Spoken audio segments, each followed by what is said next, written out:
going to do our January wrap-up. Yes. Look at us, we're on the ball. For once. 2016. It's a good start. We're turning over our new books we leave. Well, fingers crossed. Maybe. We'll see. It's going to be better than 2015. Yes, we'll try to be more consistent this year. Because it's already been better. Okay, so I didn't read as much as I read in December. No. But I did read some. Yes, you did. I finished A Charmed Life by Mary McCarthy. I loved it. And I think a comparison can be made to Play It As It Lays. And I think it's very good. And I think that there are some people out there in the booktube world who like female authors and some experimental fiction who would love it. So read it. Yeah, I think we'd all benefit from some Mary McCarthy. Mm-hmm. I'm still meaning to get around to her myself. The next thing that I finished reading, and I read it in 24 hours, as I mentioned, that is Hunger Makes Me Another Girl by Carrie Brownstein, and I loved it so much. Yes, you did. It's so good. It's so beautifully written, and it's so sincere, and she talks about so much more than just like her small little bubble, and I think it just I would recommend it to a lot of different people. Not just like, it's not just about music, it's not just about like being a woman, it's about a lot of different things, and you know, growing up and the things that we used to feel part of something, and when that thing that you've used to feel a part of something starts letting you down, and what you do about that, and how you come to terms with like the decisions you've made in your life. Interesting. And some of that relates to being a woman, some of that has nothing to do with that, some of it relates to being in a band, some of it has nothing to do with that. It would have to. If she's talking about herself, she happens to be a woman, and Yes. she happens to be in a band. It's really good. I'm putting it pretty up there. Like I would really talking it out. I would compare, like, I think this will be sticking on my, like, you know, recommended memoirs kind of list. Like, it's hard for me to say it's just as good as Just Kids because I love Just Kids so much. Yes, you do. But it captured me in exactly the same way, and I loved it. I loved it so much. Fantastic. I'll have to read it myself. The last thing I fully read in January, Joyce Johnson's Missing Men. Compared to the Carrie Brownstein, it wasn't like amazing. I'd already read Minor characters, so I knew a lot of, like, it's a lot of repeat of that. So if you really like her and you like minor characters, I would recommend it because it's exploring kind of some of her family history and things like that. Sort of expands on minor characters. Yeah, but a lot of it's the same. I don't know. I'll read minor characters and then I'll decide whether or not I want to read Missing Men. This month I read, well, I think I mentioned this before, I was reading the short stories of Jean Rhys. Finished, not a surprise, it's a very short collection and a very pretty one at that. She's a fantastic writer, Jean Rhys, and I recommend, she's one of our favorites. I recommend her short stories and I recommend her novels. Who else? I finally finished Anna Historic. Took me long enough. How many times? How do you feel? Oh, well, I loved it. I already said that I'm enjoying it. I don't know why I'm reading it so slowly. I'm going to read more of hers. Daphne Marlatt is a fantastic writer. And this isn't my first, but it's my first substantial work. I've read some shorter works of hers. So to get, you know, a taste of something more substantial of hers was very satisfying. And I will be looking for more. Another sort of poet, sort of theorist, sort of hard to classify writer, one I've mentioned before, is Lisa Robertson, and this one is called Occasional Work and 7 Walks from the Office for Soft Architecture. That's incredible. It's a mouthful. What an incredible title. It's a great title, and just the cover is just the whole look of this is fantastic. I love this book. Here it is, yes. Yeah, that's great. How is it? How do you like it? I mean, I loved it. I loved everything she's written. She's just, she likes to play with form, she's experimental, she's poetic, and I believe she's Canadian. So that's interesting. I'm surprised I haven't stumbled on her before. You're like a Canadian double feature there. Yes, that is a Canadian double feature. The only person who's missing, that would make this a Canadian triple feature, is Anne Carson. Ah! And they all belong in the same category. And that's it. That's what I read this month. Now we're going to talk about what we're currently reading.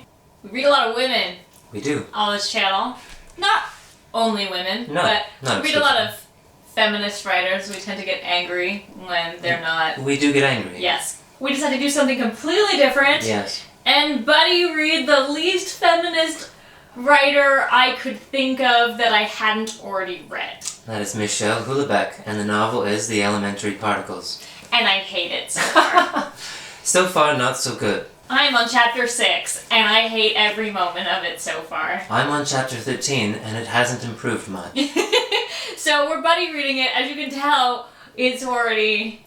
It's rocky. It's Yeah. very rocky. I think the best summary... It's funny, there's a line in Wonder Boys, Michel Chabon, the book and the film actually.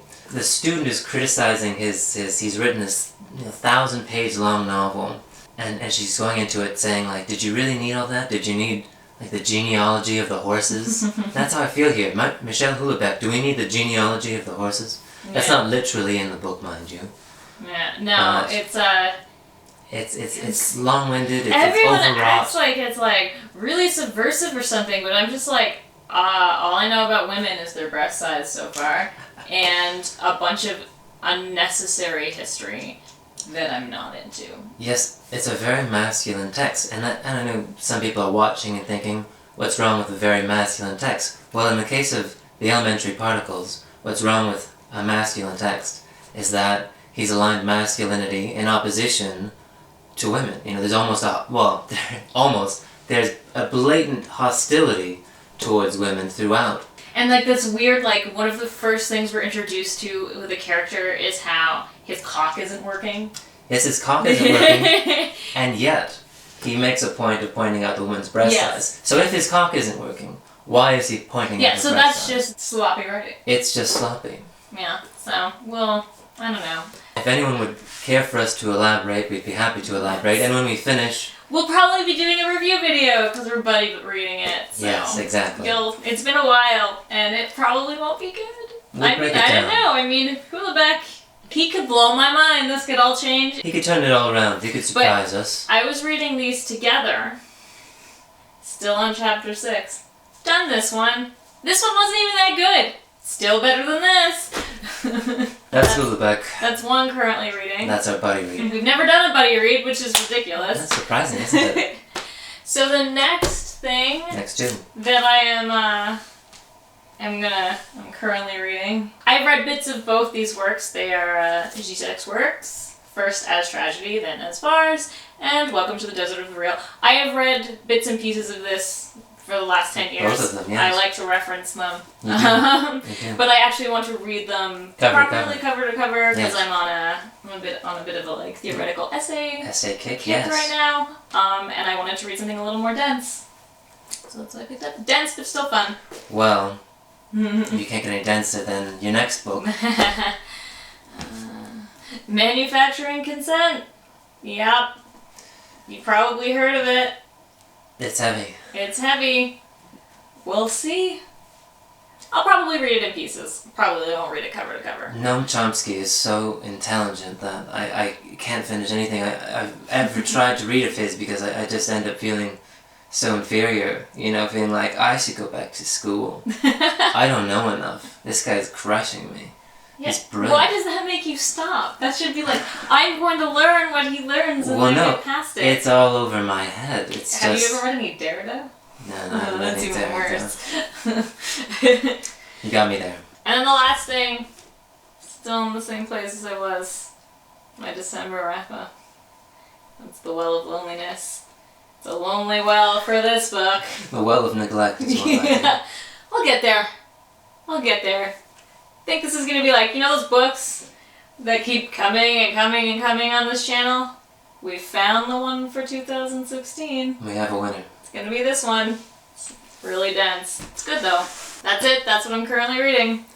I'm not reading quite as much right now. I mean, besides our buddy read, I'm still reading the short stories of Amy Hempel. And on that, man. I mean, she's great. I just haven't finished yet. It's long. It's all of them. These are her collected short stories. We're kind of in reversed roles right now. We have. He's slowing down and I'm speeding up, so...